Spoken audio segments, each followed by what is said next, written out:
गानों के अनजाने अफसाने एपिसोड नंबर 29।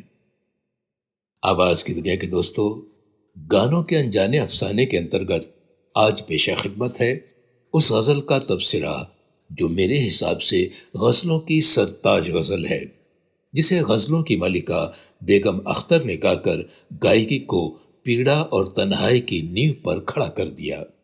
इस गजल के वजूद में आने का फसाना भी कम दिलचस्प नहीं। तो चलिए शुरू करते हैं उस अफसाने को। गजल साम्राज्ञी बेगम अख्तर उर्फ अख्तरी फैजाबादी उस दिन बंबई के एक संगीत जलसे में शरीक हुई। वहां उन्होंने अपनी दिलकश गजल गायकी से महफिल लूट ली। अगले दिन उनको लखनऊ जाना था, सो अगले दिन वे अपने साजिंदों के साथ लखनऊ की ट्रेन पकड़ने वीटी स्टेशन, जिसे अब छत्रपति शिवाजी टर्मिनल कहा जाता है, पहुंची। ट्रेन में बैठकर वो ट्रेन खुलने का इंतजार कर रही थीं। तभी उन्हें ढूंढते हुए उस दौर के एक उभरते शायर स्टेशन पहुंचे। ट्रेन के हर कोच में झांकते हुए, अपने माथे का पसीना पोंछते हुए शायर साहब आगे बढ़ रहे थे। अचानक शायर की नजर ट्रेन की एक खिड़की के पास बैठी बेगम अख्तर पर पड़ गई। तभी ट्रेन खुलने का सिग्नल हो गया। शायर जल्दी जल्दी प्राय दौड़ता हुआ उनकी खिड़की पर पहुंचा। उसके और बेगम के बीच दुआ सलाम हुई। शायर ने अपनी जेब से एक कागज का पन्ना उनकी तरफ बढ़ाया। तभी ट्रेन खुल गई, यानी चल पड़ी। बेगम ने उस कागज को बिना देखे अपने बटुए में रख दिया। रात भर ट्रेन चलती रही। जब ट्रेन सुबह भोपाल पहुंची तो चाय की चुस्की लेते हुए बेगम अख्तर को बटुए में रखा कागज का वो पन्ना याद आ गया।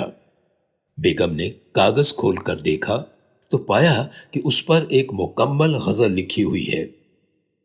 उसमें लिखी गजल को बेख्याली में बेगम अख्तर राग भैरवी में गुनगुनाने लगी। वो गजल थी, ऐ मोहब्बत तेरे अंजाम पर रोना आया। लखनऊ पहुंचने से पहले ट्रेन में ही उन्होंने हारमोनियम पर पूरी गजल कंपोज कर दी। लखनऊ के ऑल इंडिया रेडियो पर बेगम अख्तर का प्रोग्राम था। खास तौर पर जब उन्होंने ट्रेन में ही कंपोज की हुई उस शायर की वही गजल गाई तो सुरीला इनकलाब आ गया। वाह वाह से सारा माहौल गूंज उठा। आखिरी लाइन यानी गजल का मक्ता जब लोगों ने सुना कि जब हुआ जिक्र जमाने में मोहब्बत का शकील, तब लोगों को पता चला कि इस गजल के शायर शकील बदायूनी हैं। वीटी स्टेशन पर बेगम अख्तर को कागज थमाने वाले शायर शकील बदायूनी ही थे। आगे चलकर वही गजल संसार की सरताज गजलों में शामिल हुई। ये रहे उसके लिरिक्स।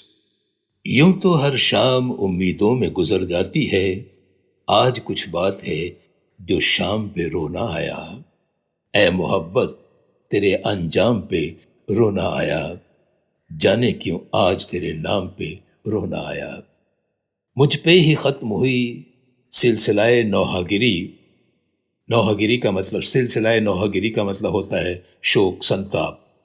तो मुझ पे ही खत्म हुआ सिलसिलाए नौहागिरी, इस कदर गर्दिशे अय्याम पे रोना आया। जब हुआ जिक्र जमाने में मोहब्बत का शकील, मुझको अपने दिले नाकाम पे रोना आया। दोस्तों, ये थी गजल। और अब जाइए यूट्यूब लिंक पर और सुनिए इस दर्द दिल को। अगले एपिसोड तक अब मनोहर महाजन आपसे इजाजत चाहता है। Happy listening.